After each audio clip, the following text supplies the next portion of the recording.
তথ্য ও সম্প্রচার মন্ত্রণালয়ের উপদেষ্টা মোহাম্মদ নাহিদ ইসলামের সাম্প্রতিক বক্তব্যকে রাজনীতি বিরোধী আখ্যা দিয়েছেন বিএনপি মহাসচিব মির্জা ফখরুল ইসলাম আলমগীর। বৃহস্পতিবার দুপুরে লন্ডন থেকে দেশে ফিরে হযরত শাহজালাল আন্তর্জাতিক বিমানবন্দরে সাংবাদিকদের সঙ্গে আলাপকালে তিনি এ মন্তব্য করেন।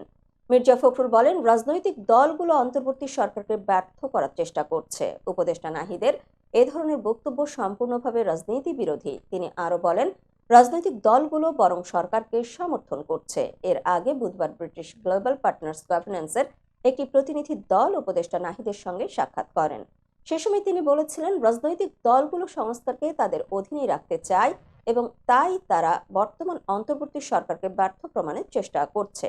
এ প্রসঙ্গে মির্জা ফখরুল বলেন, ন্যূনতম সংস্কার করে নির্বাচন দিন। দেশের স্থিতিশীলতা ফেরাতে এটি অত্যন্ত জরুরি। বিএনপি নেতা তারেক রহমানের বিষয়ে মির্জা ফখরুল জানান, মামলার কার্যক্রম শেষ হলে তিনি দেশে ফিরবেন। পাশাপাশি তারেক রহমান নেতাকর্মীদের বিজয় ধরে রাখতে ধৈর্য ধারণের আহ্বান জানিয়েছেন। মির্জা ফখরুল আরো বলেন, দেশের অস্থিরতা নিরসনে নির্বাচিত সরকারই একমাত্র সমাধান।